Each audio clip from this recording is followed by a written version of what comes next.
These are instructions on keeping your dog safer when walking him or her in a harness. Harnesses are a lot more comfortable, and in most cases they're more secure than a regular flat collar. And they're safer for the dog's neck if your dog happens to lunge. Now, as far as being more secure, a dog can easily slip out of one of these collars. If you do walk your dog on a collar, he or she needs to wear 2 collars, one with ID and one that's attached to the leash. That way, if your dog slips one collar, he or she won't be out without ID. The best thing to do is to use a martingale collar. One regular collar to hold your ID, one martingale collar to make sure that your dog doesn't slip out.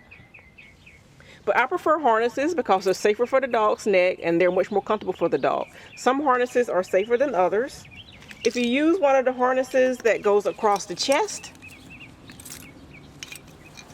these are probably less secure and probably easy to slip out of.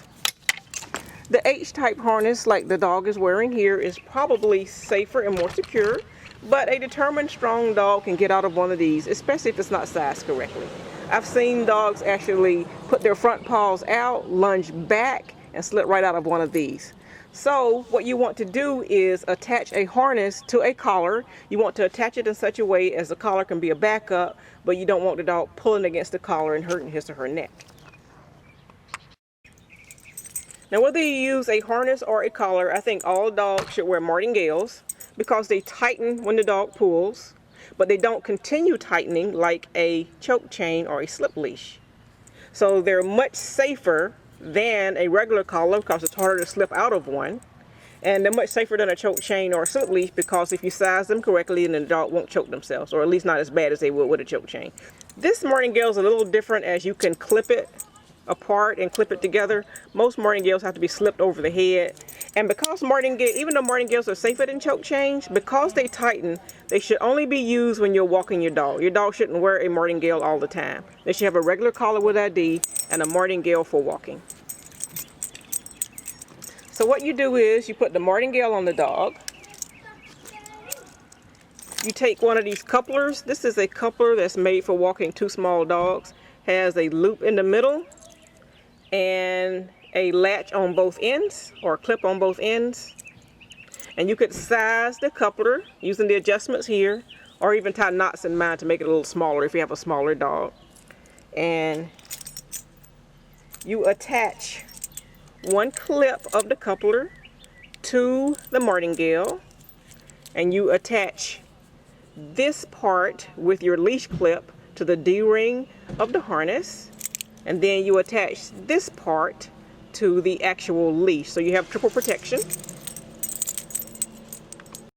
So I've placed the martingale on the dog's neck, and I have it tightened in such a manner as that it tightens up so it can't come off. Well, there's always a chance it can come off, but it's much safer than a regular collar.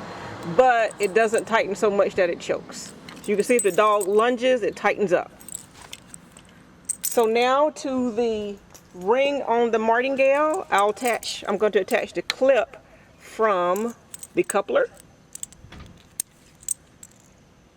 And then I'm going to attach this middle ring to the clasp on my leash, and then I attach these 2 items to the D-ring on the harness.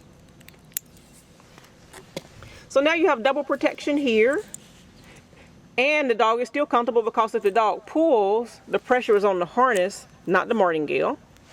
But if the dog slips out of the harness will slide over the head, and hopefully the martingale will tighten, and the harness will go over the martingale and won't go over the dog's head.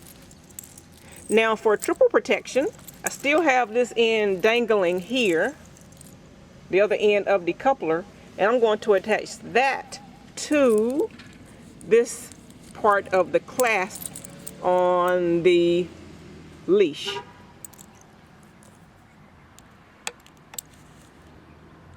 So that way, if for some reason this comes apart, then the coupler is still attached to this part of the leash, so you have triple protection here. And now you can adjust these. This has adjustments on each end if you have too much slack here. And it depends on the size of your dog. A bigger dog, you want more slack here. You can also tie these in a knot to make it smaller if you like, or to make this shorter so you won't have so much dangling here.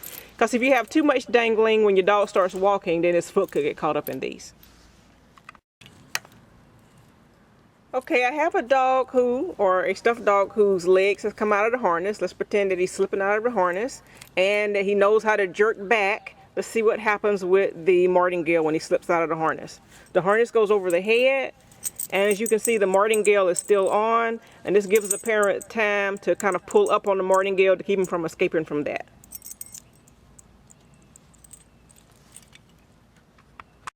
Now that was just one way that you can secure a collar and harness together. Another method is to use 2 leashes. You could actually use 2 leashes, or I have a leash here with a clip on both ends, and it's actually 1 leash. So it gives you a little bit more control of the dog. As you can see, this is 1 leash that's been doubled. And so now you can apply even pressure to the neck and the torso this way. And plus you still have these 2 points of contact, so in case one comes loose, you still have the other. If there's a chance that the martingale comes off, you still have the harness. If the harness comes off, you still have the martingale. Now the leash should be just a safety device. Hopefully your dog is learning loose leash walking. But if you have a very large dog and you're a slight person, you might need some control in the beginning while you're teaching loose leash walking. And this can give you a little bit more control because now you're controlling the dog from 2 points. Other variations, of course, you can have 1 on the collar and 1 clip to the front of the harness if you have any strong pullers. And now once again you have 2 points of contact, and you have the 2 clips for safety in case one comes apart. Stay tuned for more videos on safely walking your dog. And if you have any questions, email Puddin at education@stubbypuddin.com. That's STUBBYPUDDIN.com.